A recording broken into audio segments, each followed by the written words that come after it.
to the sixth session that Karen Lee and Seth Colson are facilitating of B3 is what we call it here at the DETAC. So I'm excited to be a part of the group and see how you kind of build upon the sessions and what you're going to do today. So with that, I'll turn it over to Seth and Karen. Oh, and important, sorry, I forgot to just remind everyone, if you could just please sign in the chat box, tell us who you are and where you're from. Chairnet takes attendance for us, and so we just want to make sure we know who's here today. So thanks for being here again. Okay, now I'll turn it over to you, Karen and Seth. Thanks, Amy. I know we've done our requisite weather check-in, which is really good. I didn't get to tell you guys that it's, probably a balmy 45 where I'm at, and it's starting to rain. So that's the good old Pacific Northwest sunshine happening here right now. Okay, why don't we just jump in?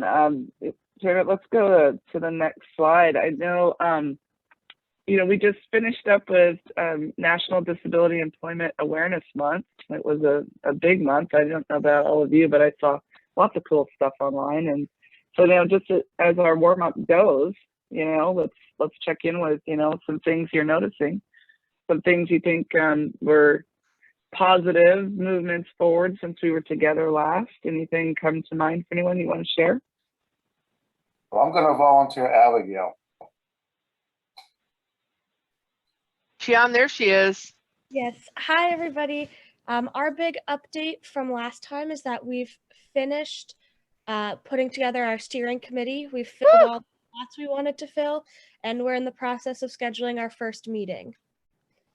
We had a really great meeting with Cecily yesterday, and she gave us some really good ideas about how to sort of run our first couple meetings. So that was super helpful.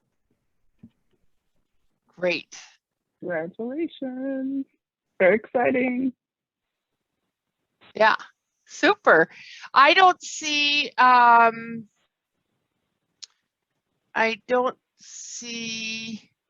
the folks from the DC DD Council, but I've met with them a couple times as well. And we met with Rebecca Salon today to get some ideas from her about who should be on their group. And we talked about their annual, this kickoff event that they want to have being a kickoff and not a finalized event, not an event that ends or has, it's not a finale, it's a kickoff to a strategic planning.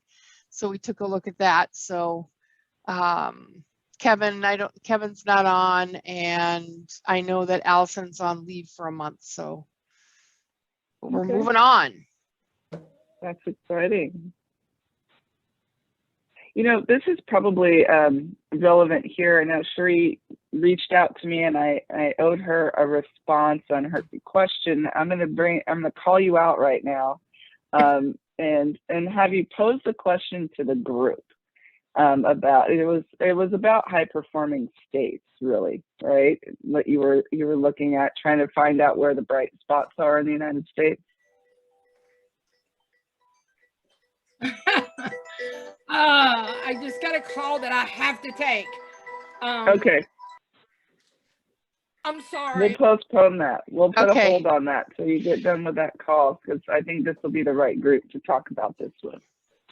So I will say we did an NDEAM event last Wednesday, and we honor people that we support and their successes on jobs. And we honored somebody who's worked for 10 years at the Postal Museum.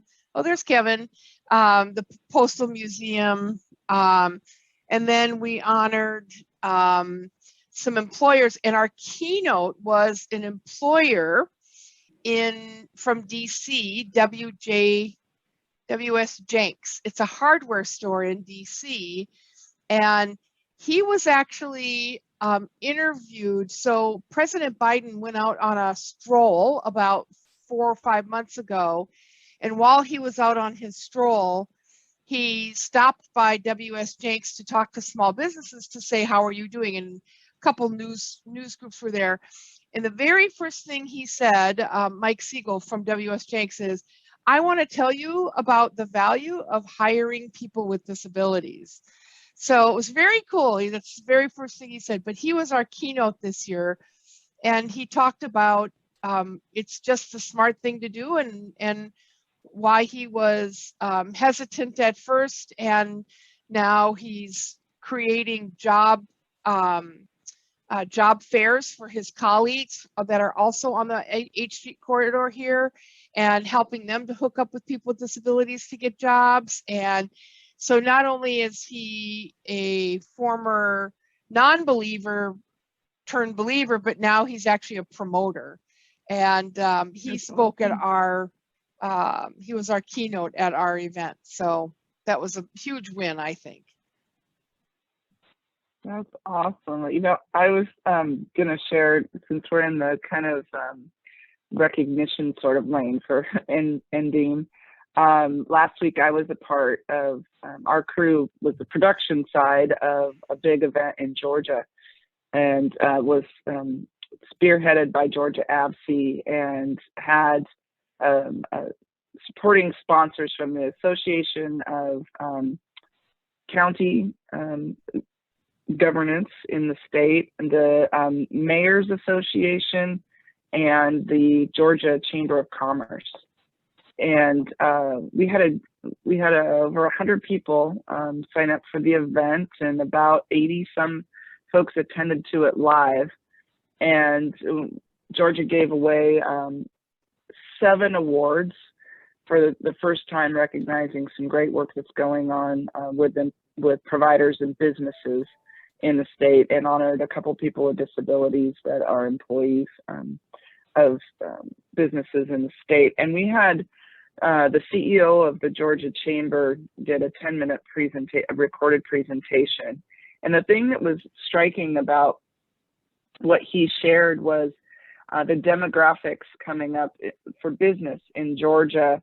They're predicting over 600,000 person worker shortage over the next 5 years in mass in that state. And his plea was basically that the chamber would be partnering with all groups invested in putting people to work, and that they were very invested in learning more about the different services and supports through customized and supported employment in their state, because businesses have a huge need. They have a huge need for workers, and they want folks that want to go to work. So it was a really interesting moment, and it was a really nicely done recorded message that now, Sheree, just so you know, in your state, you guys have that, and a captive ear of the chamber right now, which they also extended an invitation to Georgia ABSI to present at their upcoming conference on diversity that the chamber's hosting. So Georgia ABSI will be a part of the business conference in the next 3 weeks in Georgia, talking about resources that they can provide to businesses. So that was kind of exciting. It was neat to hear that kind of combination from electeds as well as the business community stepping out in that effort. Yeah, a lot of great things going on. As to earlier, I apologize, you know how it can be. My question was, what states is doing employment first the best?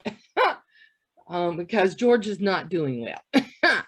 And so we're just trying to figure out how we can point them to see what other states are doing and which are the best states for that. So, you know, it's interesting. Seth and I were talking about how we're really getting focused on your projects, which I think are really important, but we wanted to have a time to do big talk as well, kind of big employment talk, not just about the projects, so that we got a little bit of a mix. And your question is a perfect segue for us to be able to do some of that big talking. And, you know, I guess what I would say, and I'd love to hear from other people, but what I would say is, how many of you are parents, aunts, uncles, right? You have younger people in your life? Yeah. So I have 3 boys, and when they say, I love you, I'll call you right after my Zoom meeting. And when they say, you know, well, who do you love the best? You know, it's, I love you the deepest, and I love you the longest, and I love you the roundest, right? And I know that that's a simple answer for you, Shri, but I think there are some states that have the finance piece down, and there's some people that have the advocacy down, and there's some people that've got the providers down. And so I don't think there's any, in my experience, there's no one state that has the broad-based picture, right? There's always areas that need to work on. So I think, you know, Seth, as she was saying, some really good things about Georgia, just you know, as we were coming on. So Georgia might have that right, but they don't have the funding piece right. Or maybe they have the employment first policy right, but they don't have the other things right. So I think it really goes, there's many answers, and that's why the projects, you know, you kind of go back, what do you say, think globally, act locally, you know, so think kind of at the big level about what's not working, and then let's solve that one problem. I guess that's kind of how I think about it.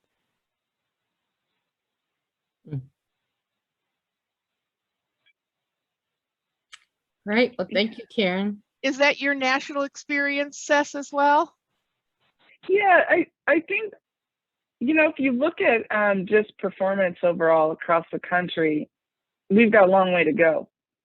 We're not in general doing real well. We've got pockets of excellence in a lot of areas, like Karen's saying. You can point to different states and go, hey, these guys are really good at this, but they're weak in this. And, you know, when I think about trying to do an analysis of a state, or what does it take to make things happen, I would say there's a couple of things that always come to mind for me. One is that all creative, dramatic social change happens in community. It doesn't happen inside of government, right? Government always catches up to what community is doing. And so that's why I'm so excited to be a part of this group, because groups like this that come together can really start to make change happen at the local level, one day at a time, one action at a time, one step at a time, because that's where you have control. And when you look at a state and you kind of think, well, my state's underperforming, you're probably right. In every state in the country, we're underperforming, but you can just drown yourself and bury yourself in trying to tackle it at that level. Yeah. And, you know, it's like, I've worked with a lot of organizations that wanted to close sheltered workshops and transform and those sorts of things. And when they looked at what it would take to do that for their organization, you say, well, 10 years from now, you're going to look like this. So go 10 years. You know, yeah, well, you're going to work on this for the rest of the time. You know, now you're going that way. But if you think about every day, I'm going to work with one person. I'm going to try and think I'm going to make a change with one person. Suddenly it starts to multiply, and you start to move things. And right now, the average tenure for a DD director in the United States is less than 2 years in their job. So those government leaders are turning over really quickly, which means you lose institutional knowledge, you lose history, but you'll also in turnover have a great opportunity to get a new leader that's coming in to say, hey, if we're talking employment, maybe we grab them at the right time and they move things forward for us. But I tell you that turnover stat to say, families don't turn over, right? Local businesses rarely turn over in mass. So if we really start to look at it one person at a time, one project at a time, 1 month at a time, soon we're going to be 3 months together, we'll start moving the needle forward together. So keep yourself grounded with that perspective, I guess, and always keep your eye on who's doing a good job around the country and try and replicate every single thing that you can find out there, including what your colleagues are doing here in their project. That was a long rant, but that's how I felt about that.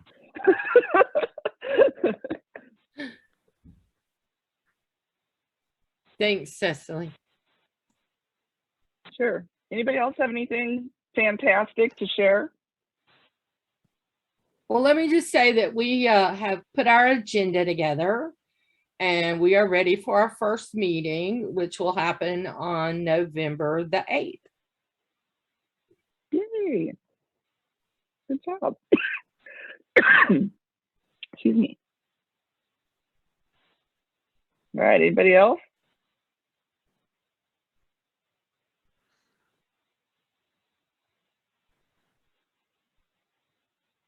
Okay. Big or small? Tiny. Okay. I'm Let's hear meeting it, with Linda.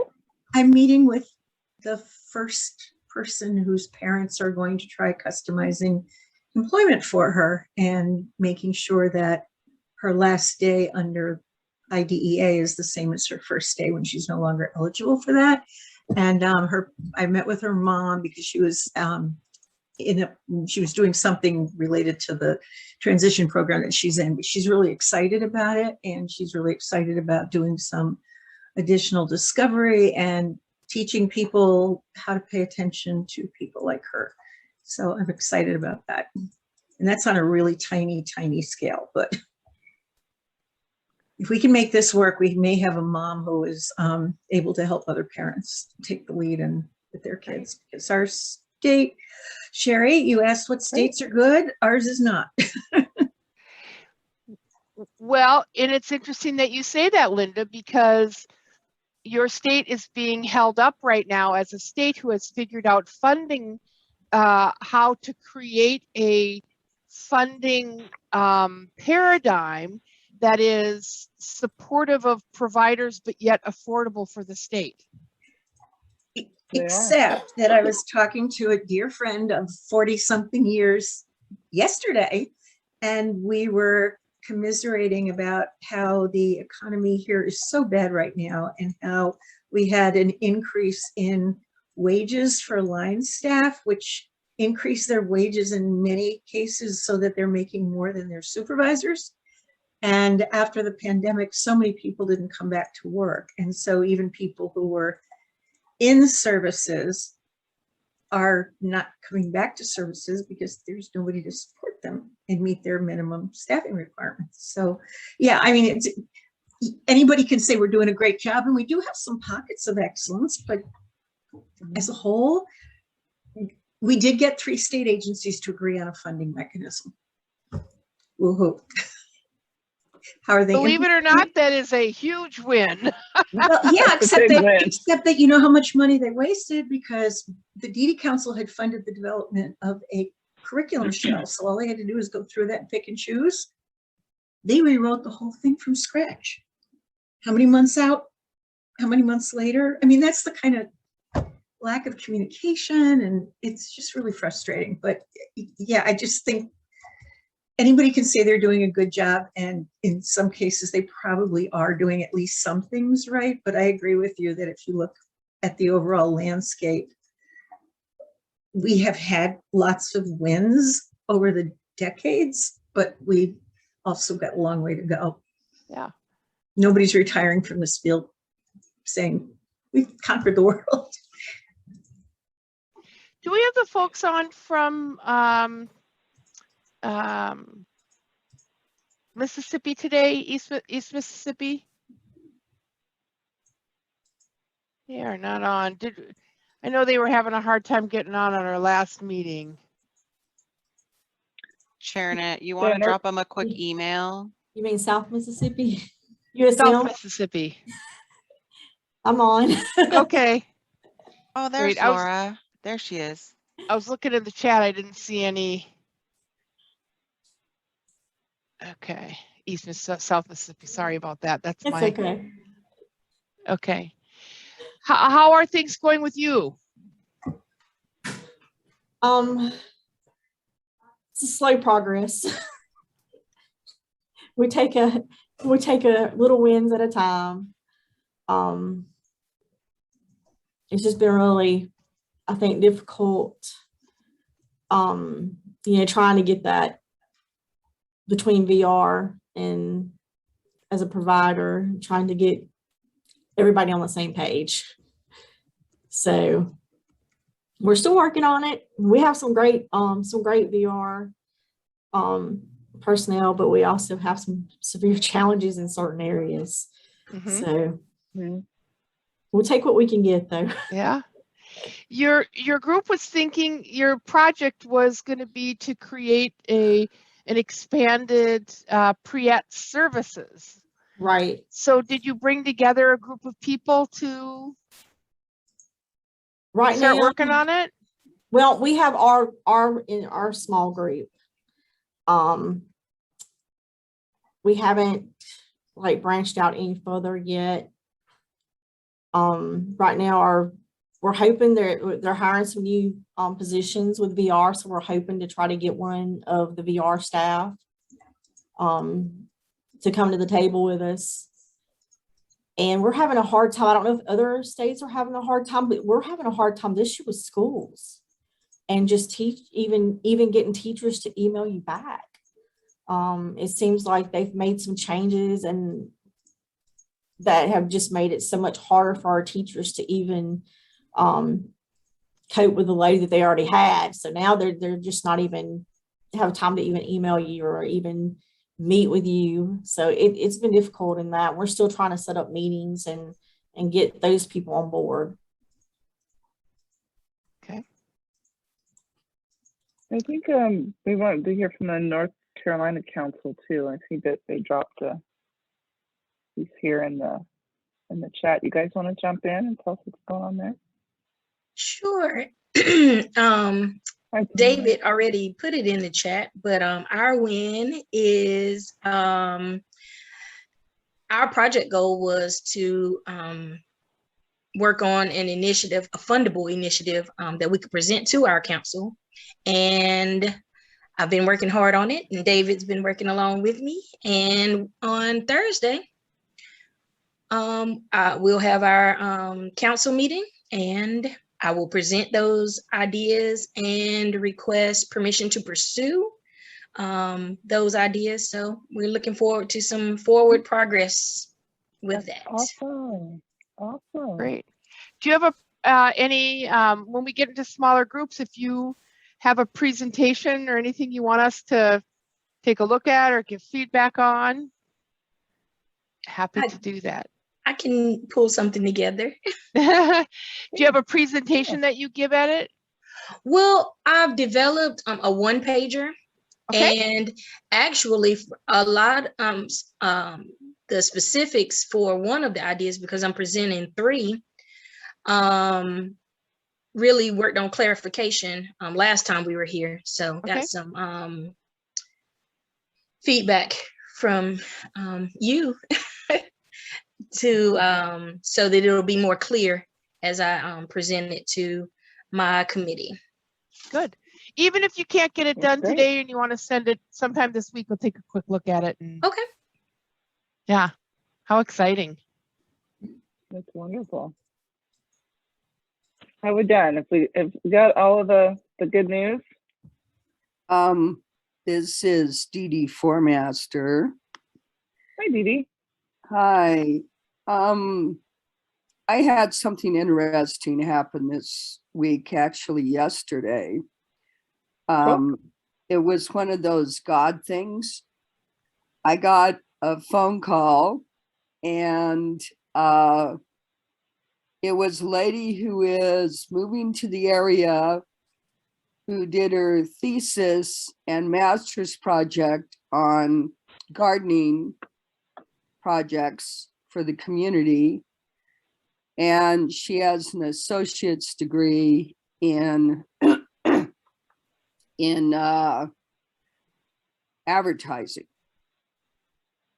And so I'm thinking that, you know, she got dropped into my lap. So I'm thinking about meeting with her as soon as she gets into town, seeing as we're in a pretty rural area, about just creating her own nonprofit, taking our idea and running with it.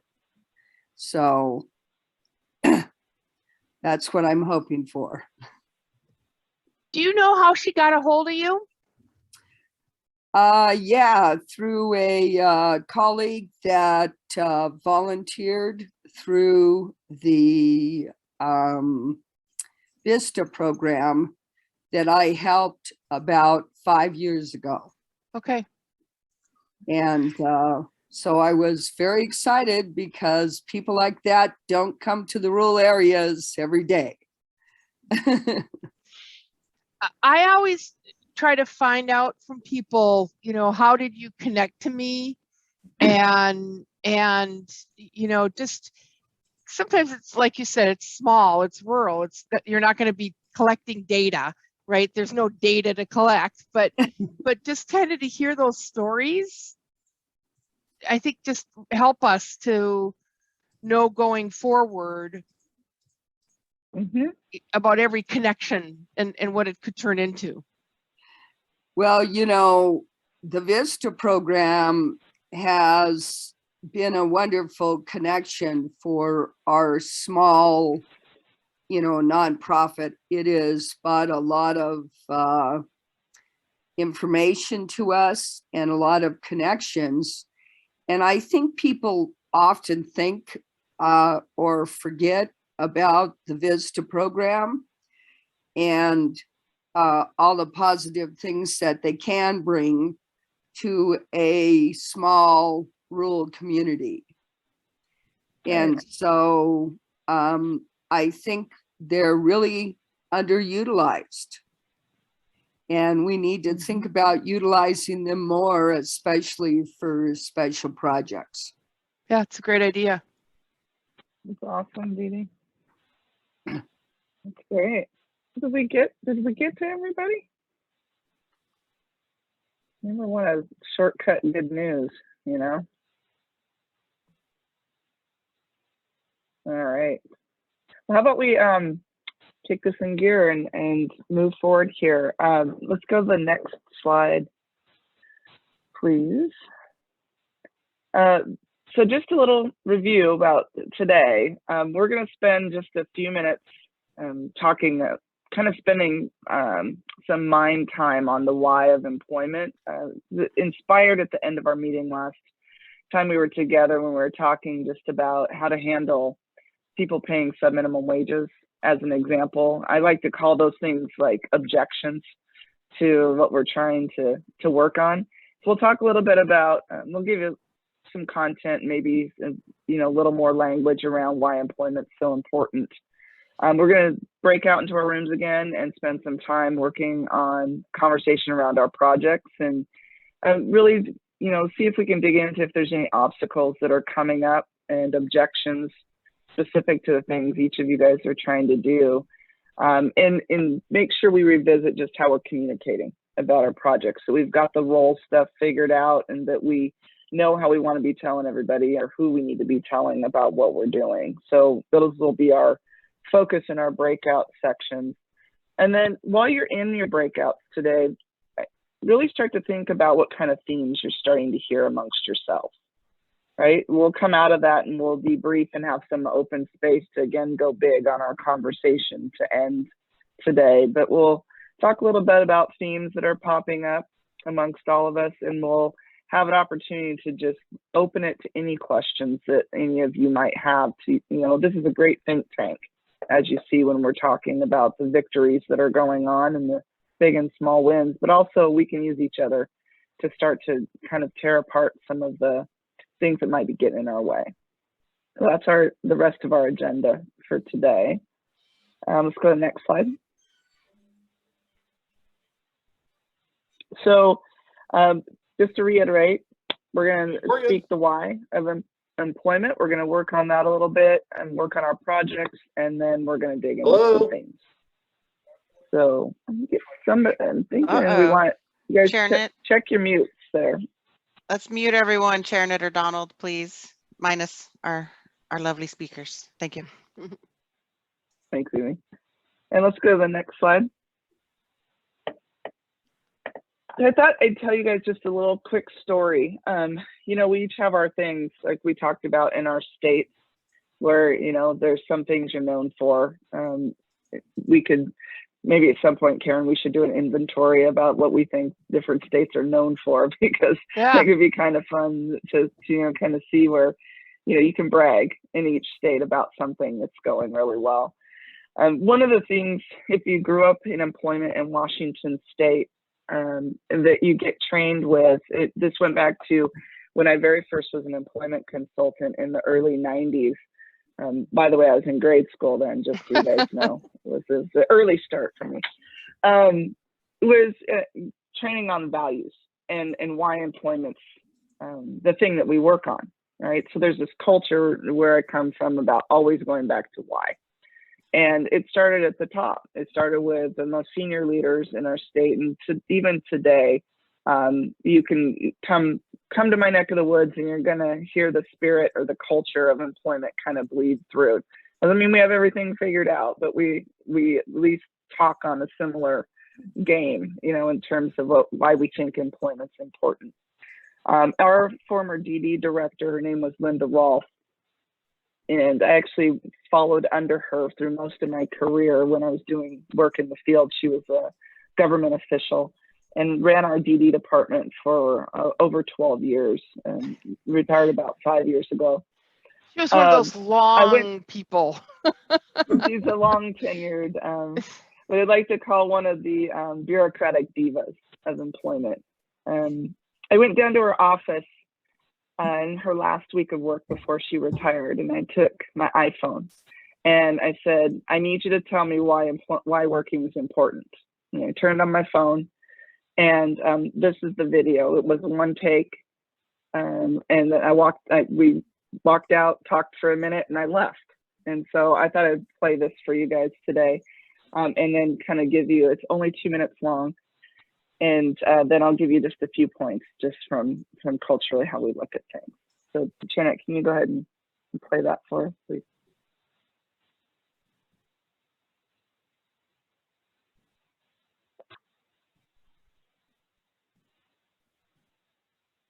We've got no volume right now. You got to reshare it with the volume. And turn on the captioning. Perfect, I see it.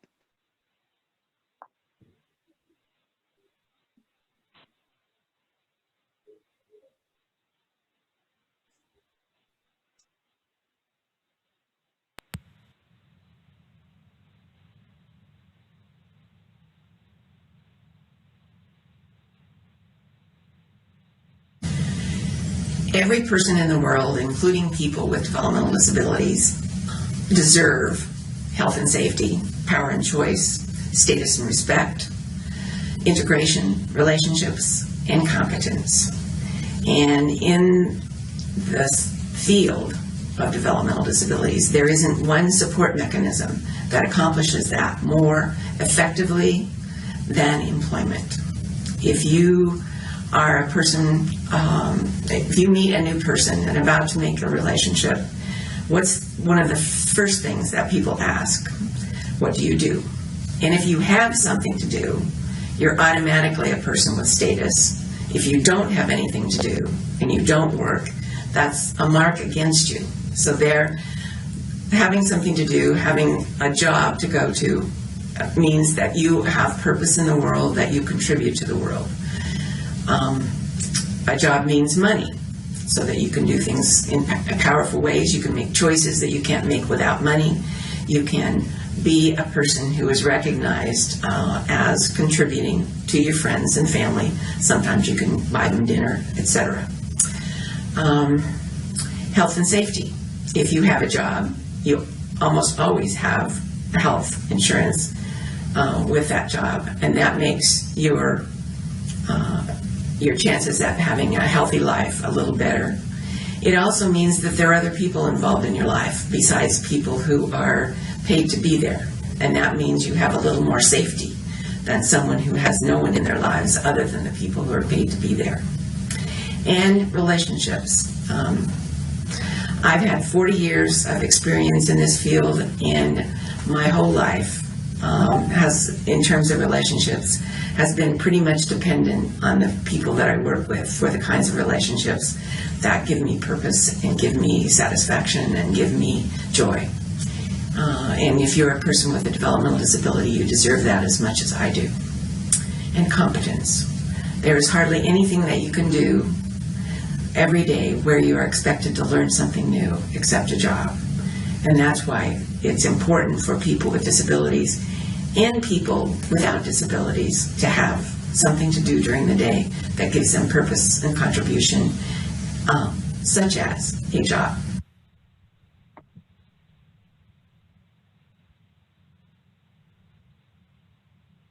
I'd like to say, let's go to the next slide, Janet, please. So I thought what I'd offer you from the state of Washington is what we call our CHIRPs.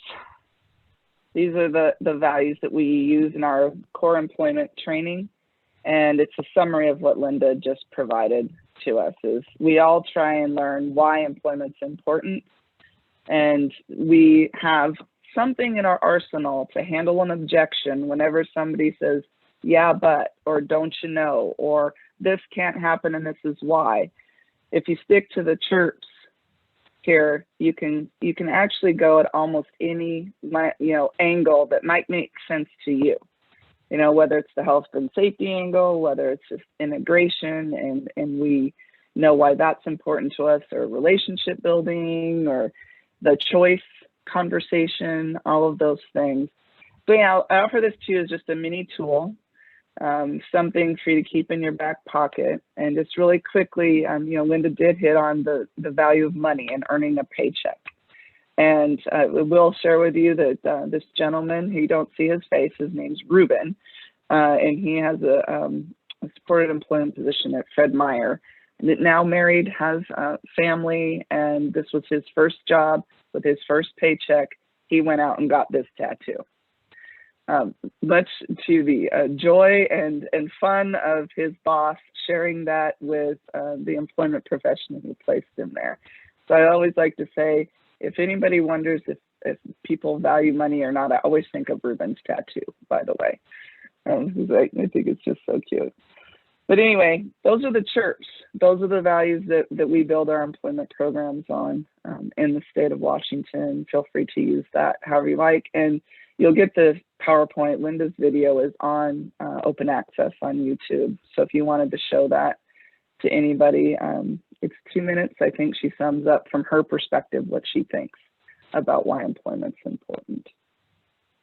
And we'll just go one more slide.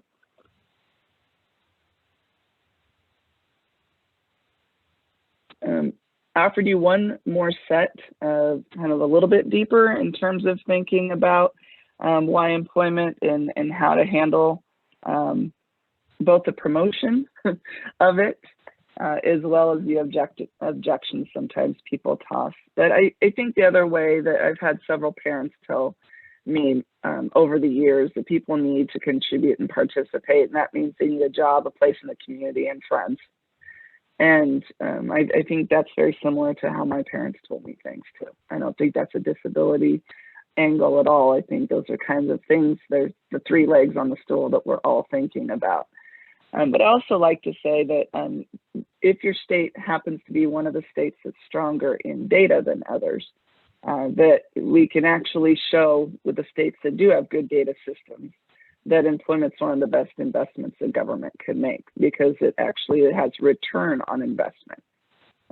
So if you're looking from an advocacy standpoint to talk to legislators, there are places that you can look to get data that show a return on investment for employment. I've also noticed with a lot of people coming through our employment trainings over the last 5 years in general, especially people coming out of college, you notice the social justice and disability rights movement exploding in different ways than it ever has, I think, in our country. And so explaining employment as a social justice issue and something that we're working on does resonate with a lot of people in our community. So keep that as an angle that you might use as well. And one of the things Linda also impressed upon us in our employment services in our state was just that the reason that you are delivering employment services was to help people get out of poverty. Jobs help people get out of poverty. A job wasn't a destination and a check mark on the list that you said, hey, we're done. We got you a job and we're done. No, we're talking about employment, and we're talking about independence through earning wages.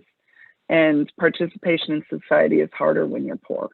And we've all worked in social services long enough, if we've worked in it one day, to understand that's true. We don't need data to know that. We all see that in our own communities.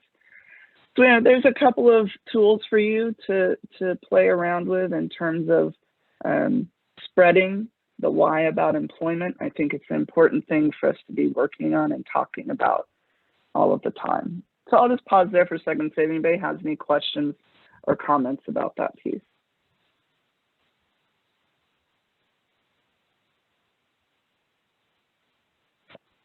Okay, great. I'm going to go on to the next slide then. I wonder if there's any big issues in states right now that are big barriers, maybe not your project barrier, or a big area that we may want to spend some time with in the future. If you could put them in the chat, something that you can think of that might be a big barrier, something that's kind of experienced by lots of people. I think, you know, as I said, we're using these projects to overcome some of the smaller barriers or the smaller hurdles. But if you can think of some of the bigger areas that we might want to spend some time on and learn from one another about how different states are dealing with some of those bigger barriers.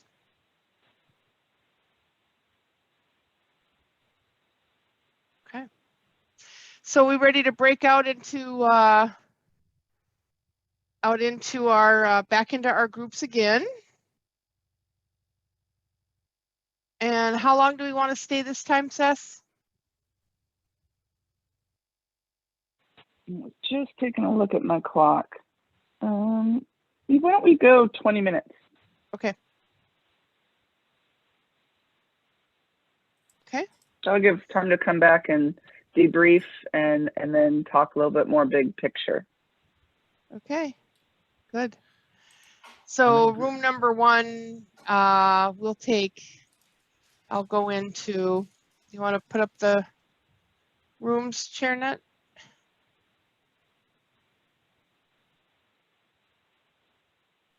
Donald is going to put.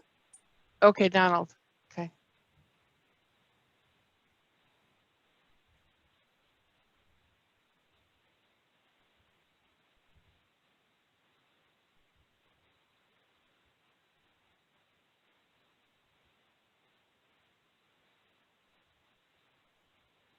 Okay, so if you click down in the where it says break room down on the bottom of your screen, you can just choose and join whichever one you want.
I don't know.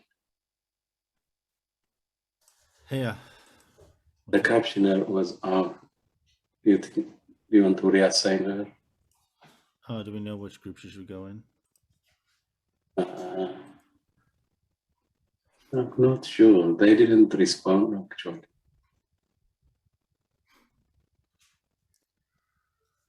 Let me check.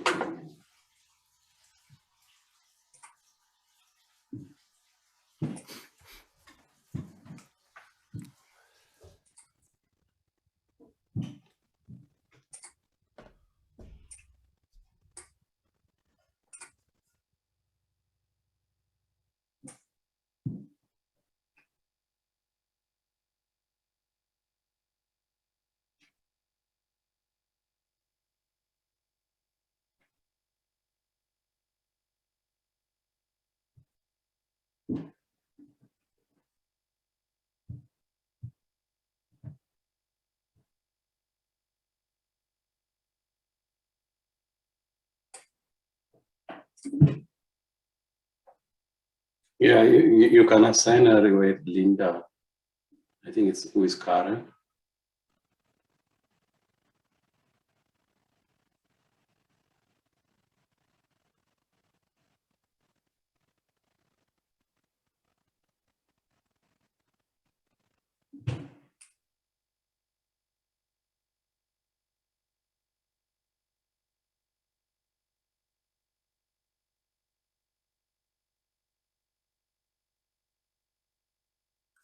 Done.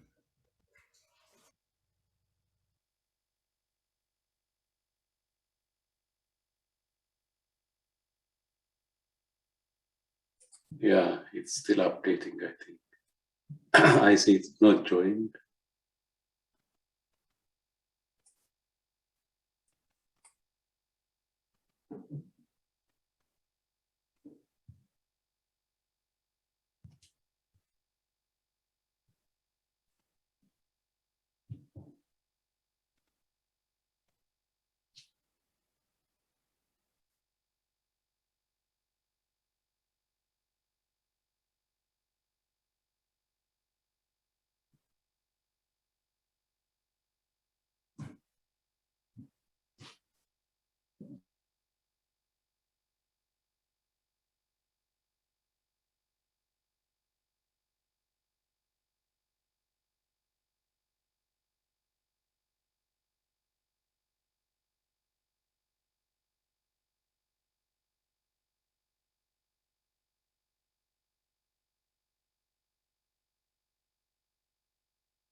Hello, this is Christy.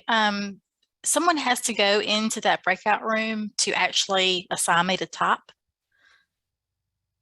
Thank you. Thank you, Donna.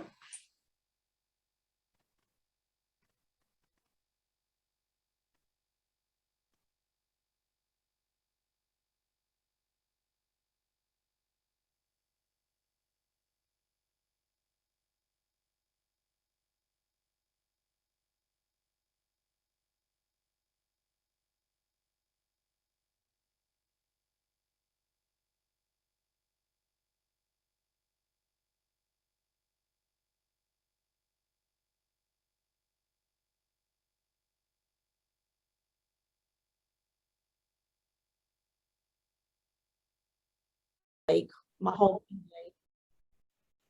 I have my whole Monday of classes. So I have like 4 classes. But the only thing is it's only like 3 and 4 kids in each class. So it's a lot of time, but it's not a lot. And there's a lot, and we know there's a lot more students than that because we have so many school districts. So we're like, these kids, we're trying to get in there and do services for them. And it's just like so many barriers that we're trying to break through. Yeah. So I rather than solving your problem, I'd like to give you I'd like for us together to give you some strategies that you can use in multiple situations. Okay. So to the team, I'll put it out to the team. So you've heard her, you have heard Laura talk about those barriers. So the whole point of this B3 Rise, right? Rise B3 something, yeah, is to teach us how to break things down to build things up, right? So to teach us how to break them down into small enough groups. So what, from the perspective of the others on the call, what do you think, what are some strategies that Laura could do as a kickoff? Let's not get to the end. Let's just start the first step. What is the first step that Laura could do?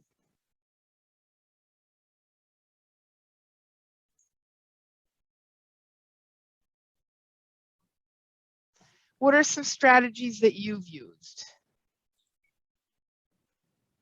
We kind of ignored the state agencies and worked with families and individuals with disabilities themselves. Okay, so you started in the end. Yeah, we started with the people who are most affected by the lack of employment options. Donald? Hey, Donald. Yeah. The captioner is still asking, can you assign me? Can you assign me to type? You're I was, she can't. I was in the room where she is, and she is asking. Let me see if I can join and do it.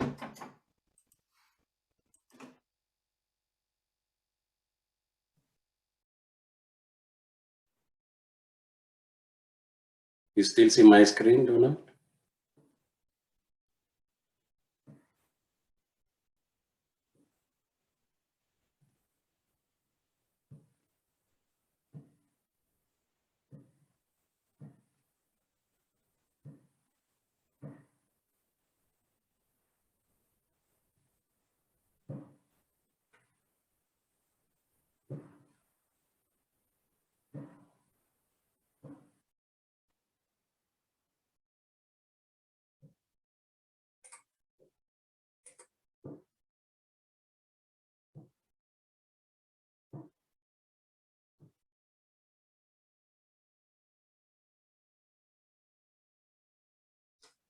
Hey, Donald, you can still see my screen, no? No, I cannot see your screen. Oh, I have to share again.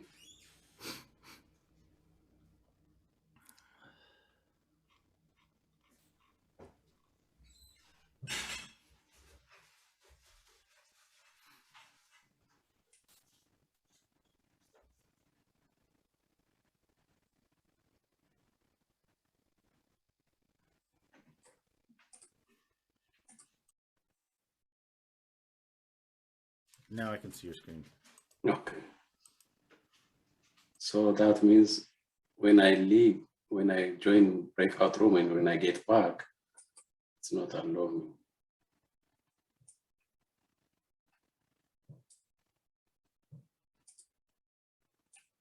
Yeah, it also stopped recording when you joined the breakout room.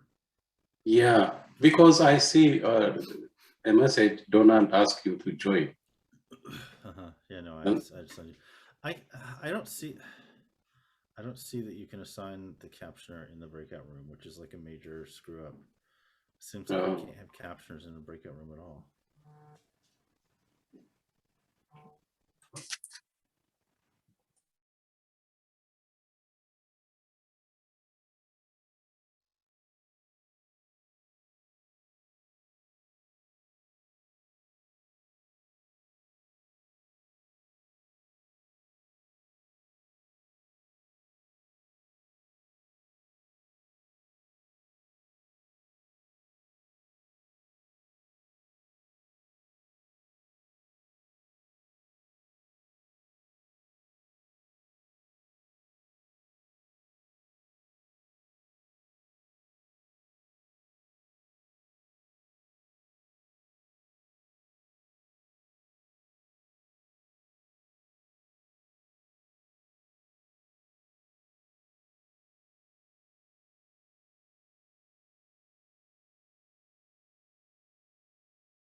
Hey, you guys.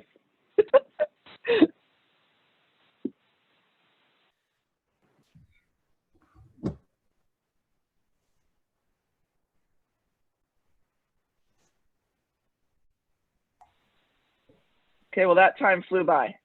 Yeah. I mean, that was just like all of a sudden we were done. I don't know where. Excuse me. It happened quick. Yeah. It really did. I was gonna say, I think we were trying to kind of talk about, themes, that we're hearing. I don't know. Anybody want to share some observations?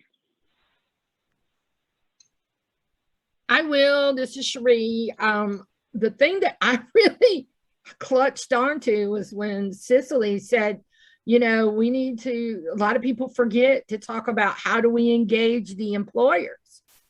We all get so caught up in, let's find them services. Let's do customized employment. Let's have a discovery.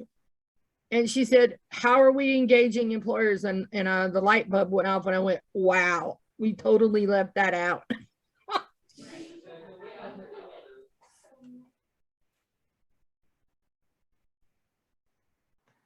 Any other themes that you heard?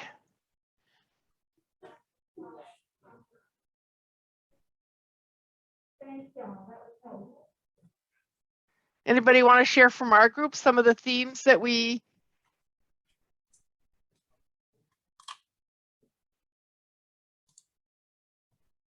Laura or Linda? Basically we talked about barriers and trying to ways that we can reach individuals and try to get around the barriers.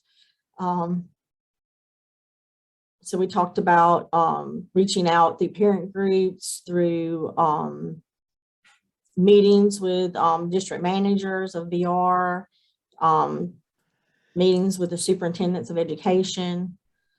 And so I think that's really good. I would even like to have, to tell you, a meeting with all the parties at the table, so everybody can see where everybody's coming from. Mm-hmm. Which might be really difficult the first time out. Right. Right. You got to get a couple of allies. You got to get a couple of people on board so that you have some allies that can help you. And again, we really talked a lot about how important a planning process is, because there's so many opportunities to talk about barrier, because we're barraged with them every day. They come flying at us every day. So if we have a plan, we can pinpoint where it is the barrier is happening and then try to address that one rather than being overwhelmed with the lack of success.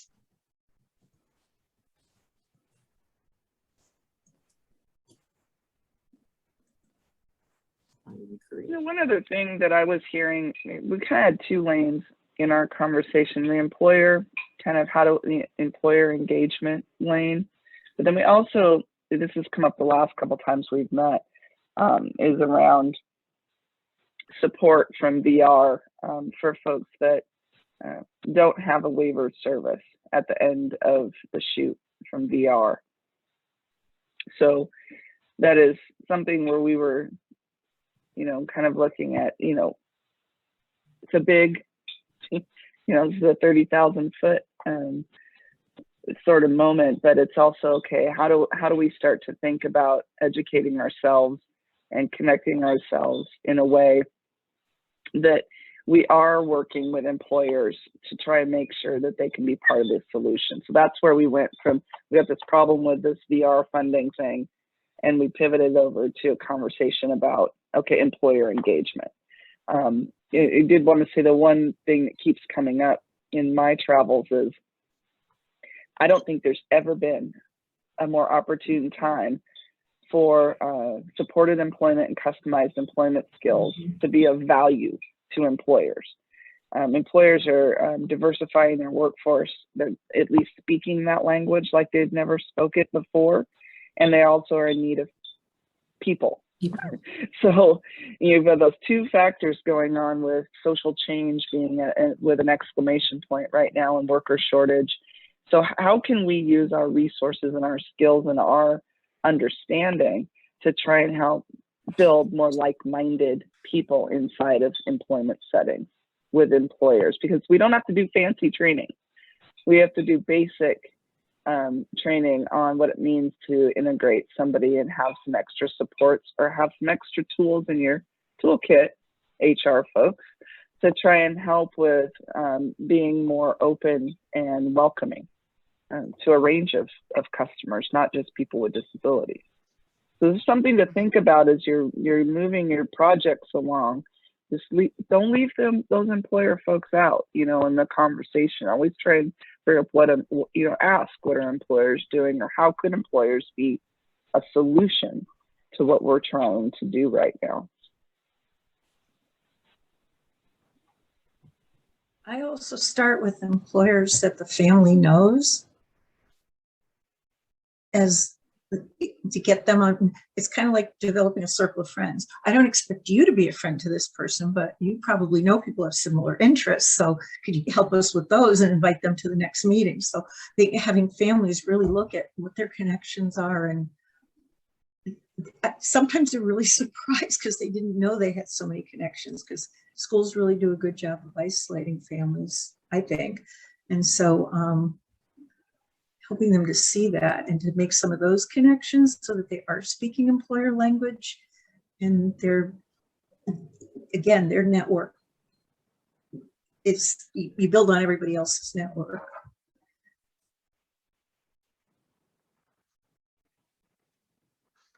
I think it's important to connect with the business people in the community.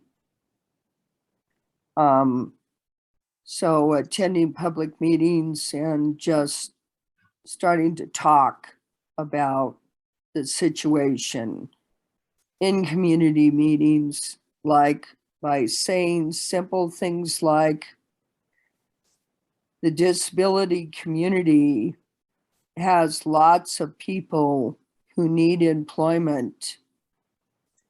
So let's utilize the people that are there who want desperately to be employed. And what can we do to help you diversify your workplace to be more inclusive to people with differences? So who do you think the most powerful voice would be in that discussion? Definitely the person with the disability. Could be. I'm thinking another employer. Right?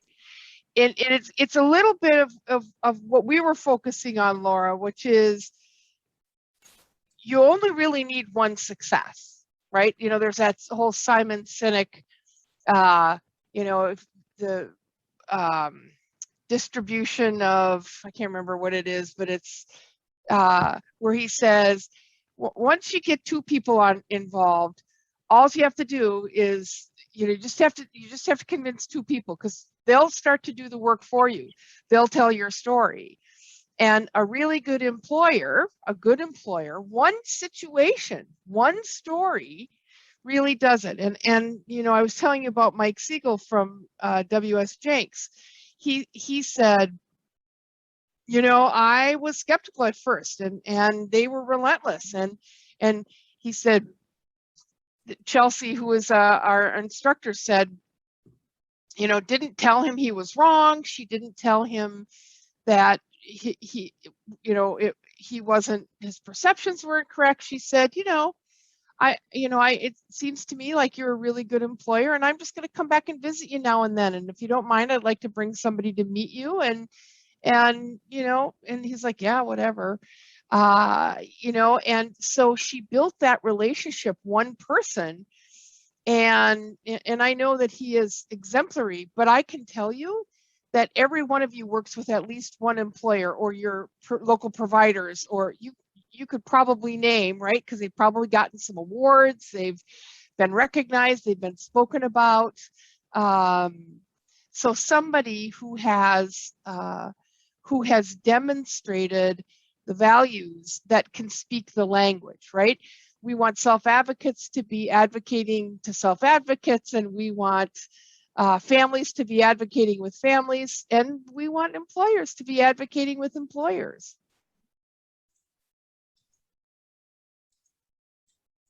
I think that that's very true. I do have that one success here in Nevada.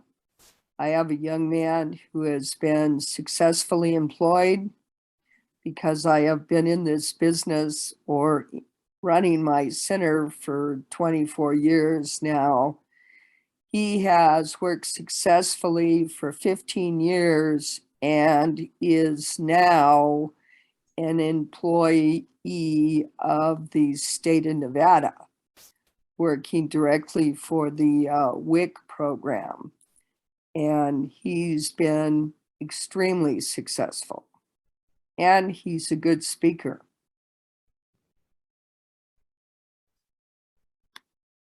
Great. Great. You know, just given where we're at with time, let's take this up a notch and go to the next slide. Sharon it, please.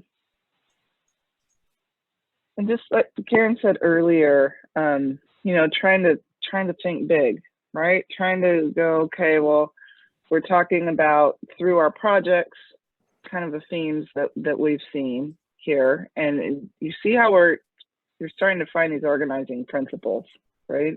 Talking about community, we're talking about staying local, we're talking about making sure that we have everybody engaged in the conversation. So let's just back up a step. And one of the things, this is also a practice we like to use around just open space and having the time to say, well, what is on your mind in general? So when you go, it's kind of a nice way to wrap things up. So think, what questions are on your mind? What questions are you sitting in right now? They don't have to necessarily be specific to your project. But if we're just thinking about employment, what things are rummaging around that you might want to use the group for, have a conversation with? We can close with that today.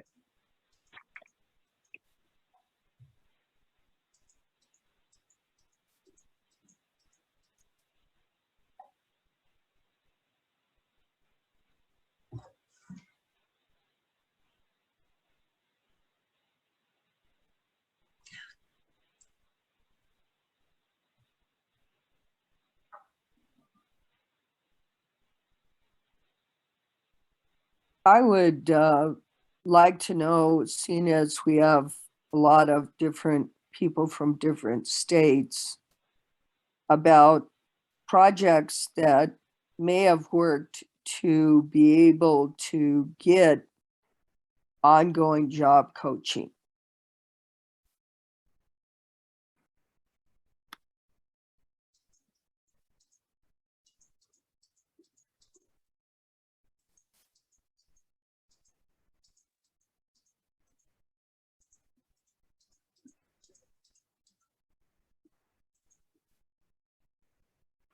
Kelly, do you want to talk about your project?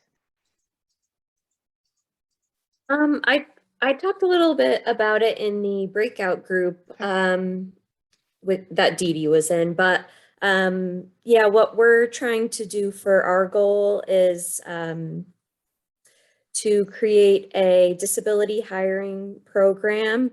I've been working with a program called an autism hiring program where we identify participants on the autism spectrum or who are neurodiverse, who aren't eligible for traditional VR services, and then kind of set them up with, you know, a curriculum that I do with them about soft skills for employment.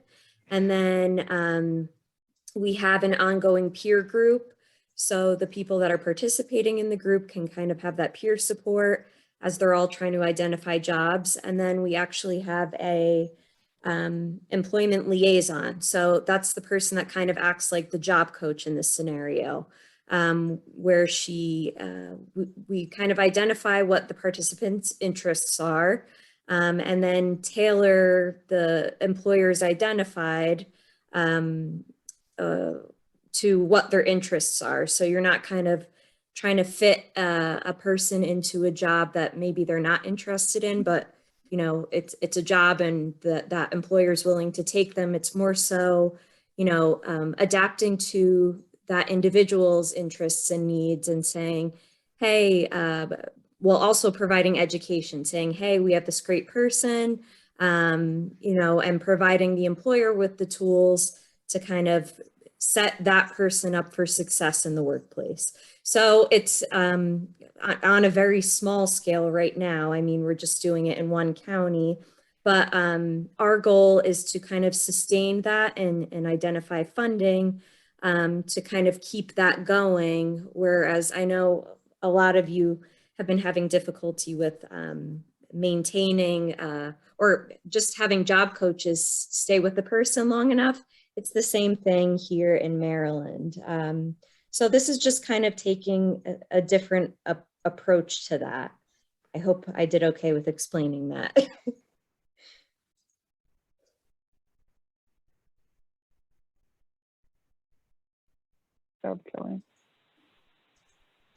You know, one of the tricks that I've seen a provider do is that they set up their intake and their ongoing support in a way that they make money on the intake. You know, they make money on the original placement of people, and they use that money to offset the ongoing support of other people, so that there's kind of this constant flow of money, of new people coming in, some who need no long-term support, some who do.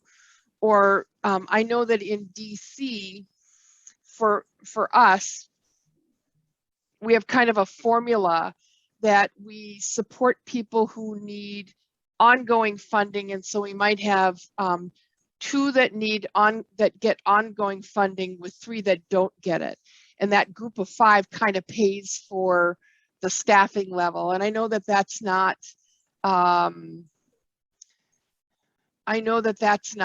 ideal, because it means, you know, that your upfront money has to be pretty good, but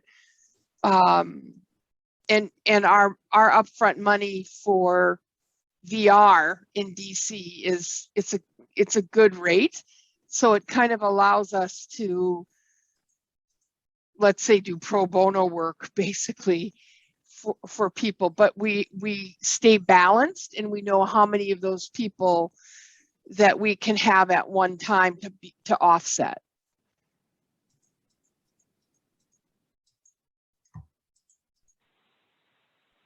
We had a chat submission here, Kevin. I'll just go ahead and read your question here, Kevin. If you want to jump in, or if you want to do that, that's fine with me too. Would you like to just share?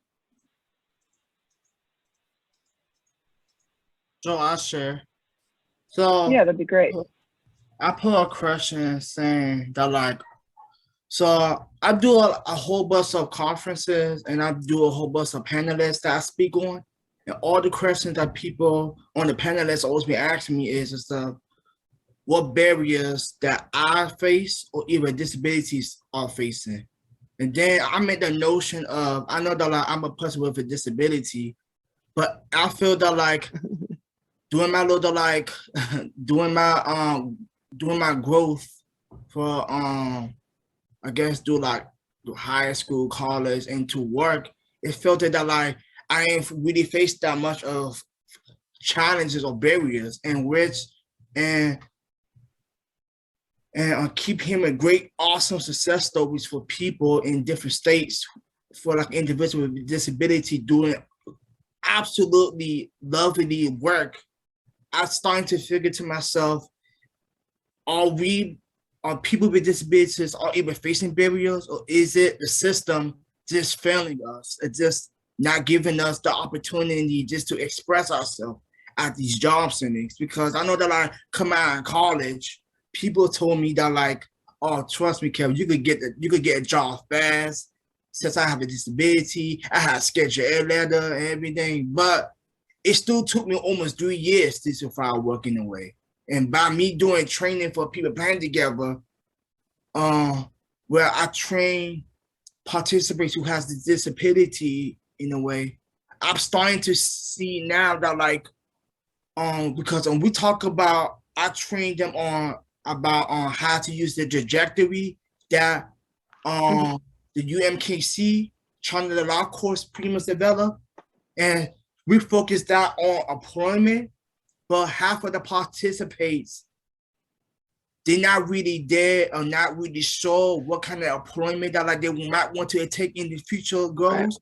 So what would be appropriate answers that like my boss or coworkers or anyone is looking for in a way if a person is undecided? So I'm just in the sense of notion that like I feel that like myself and other people with disabilities probably not really facing no barriers. I just feel that like the system, it just not the system probably needs to change in a way, and just to offer us people with disabilities, just to offer us just to welcome us in more, whether like it doesn't be competitive in a way, because I feel that like these days jobs always be competitive, and that's like the biggest barrier in a way. So that was just my question. That is relating towards employment.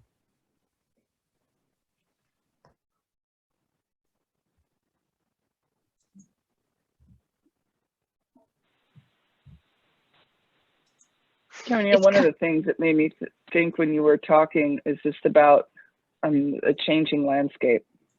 You know, that things, it's highly likely, and I'm sure is happening.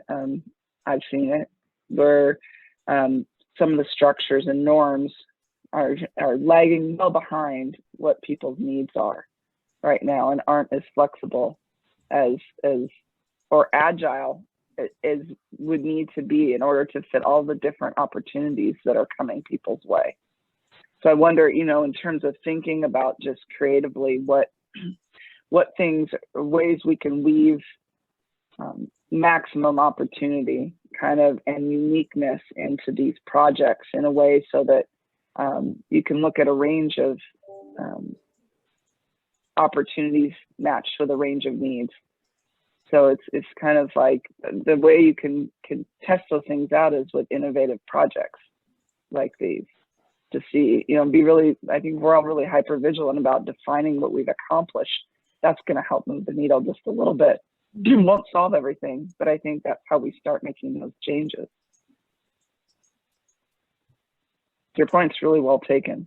I think you've got, I encourage you to say more about that as you go along.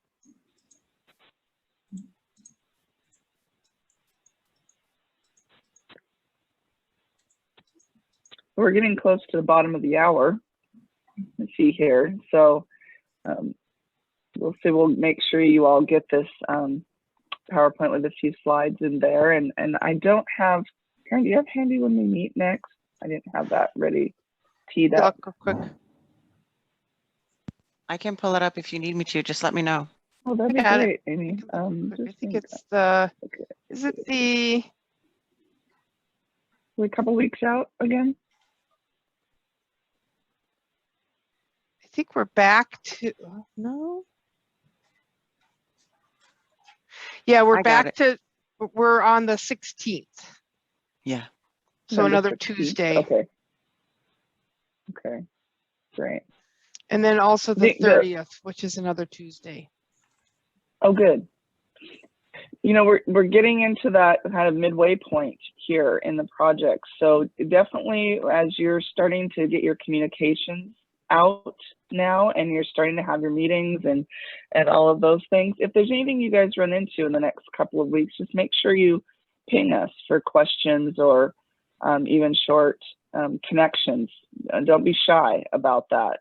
you're going to start getting into some of the squirrely parts of sustainability as well as getting your toe in the water here. So good luck with that as you move forward the next couple of weeks, and you know, be ready to come back and talk about what you're experiencing, and you know, both ends of the continuum, what's being created. I want to start to dig into that. I think Karen and I will put our heads together in terms of more on the implementation side of the projects and kind of the going the distance in the second half. So that's kind of where we'll start to be shifting our conversations here. Good luck to Tamira on Thursday. Yes. And if you want to shoot us something, congratulations on your work. I think you've done some great work, and good luck. Thank you so much. All right, you guys have a great rest of your Have a good one. afternoon. Take care. Okay, take care. Bye-bye. Bye, everyone. Good luck, Tamira.